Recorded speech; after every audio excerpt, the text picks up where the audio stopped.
Hey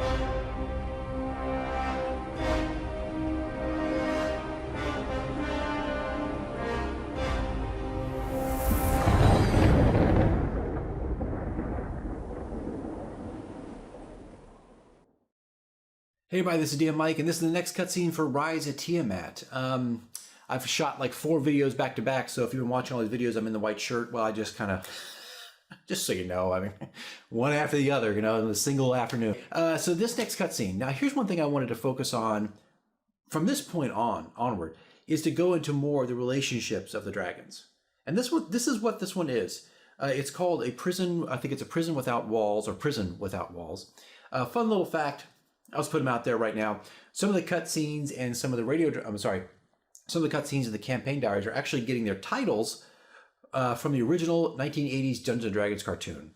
I don't know, just a little fun fact that's going on in my campaign.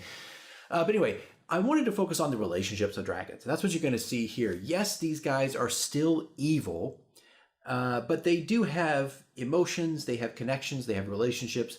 So the book talks about sets up, Arauthator and his mate, and gives you just a little bit of information there about, what's happening with them and some of the problems his mate's having. Like, she's kind of in this depression of losing her master.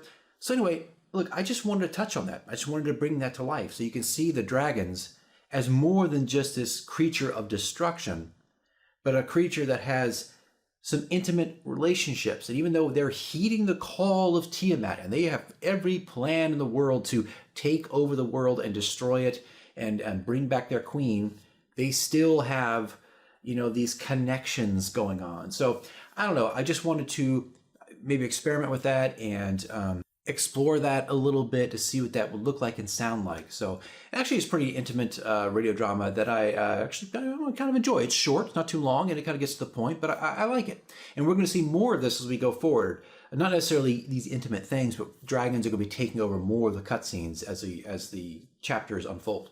Anyway, guys, that's it. Let's go ahead and get to it. It is called a prison, or prison without walls. All right, here we go.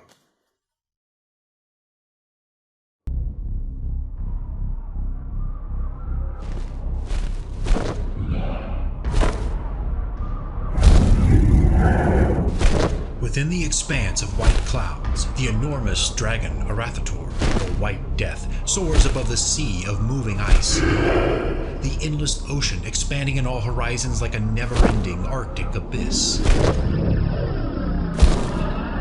The beast's hide shimmers under the warmth of the sun. His majestic scales blaze as if sculpted by the hands of divinity. His keen eyes contemplate the breadth of his domain and the return of his queen.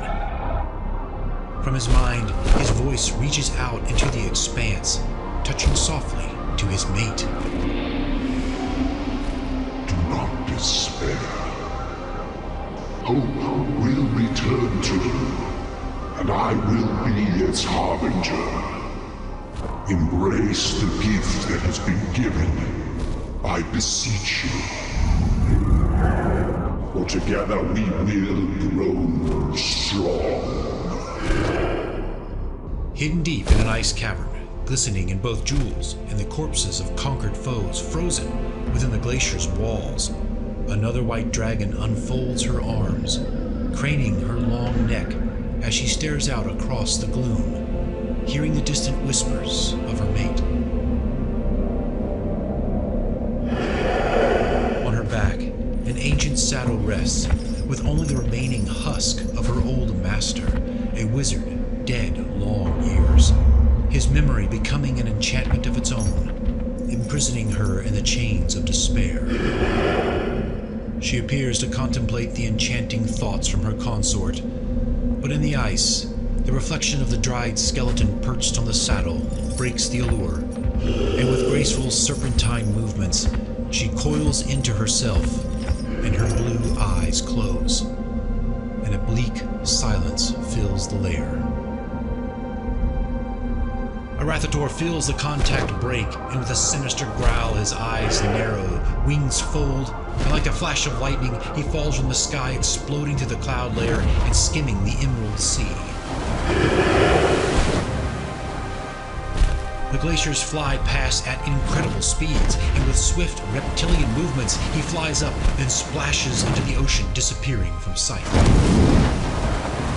The Leviathan swims through the water with incredible speed and skill, like an eldritch beast rising from murky depths.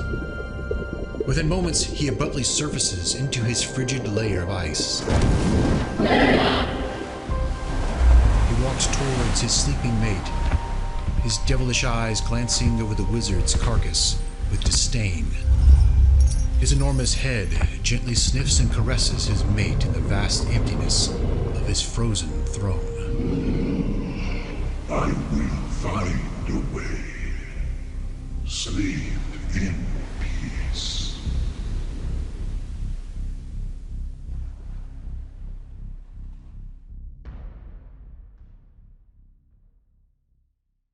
So there you go. That is kind of this relationship and building that's happening between these two characters. I think as a DM, like I'm a character designer by trade, and I just feel like sometimes I really want to explore different sides of a character, and I think that's where that comes from. And so I wanted to do that with these dragons. It's not alluded to in any means in the book. It just kind of gives you a descriptor of what's happening, but I felt like it might be fun to see a more intimate side to these beasts. Will it have an impact on the story? I don't know. My hope is as the players look upon a dragon, they don't just see it as this wild beast, but they can see it in a different light. They can see a little bit more to those characters as we go through this adventure, and more dragons start to interact with them.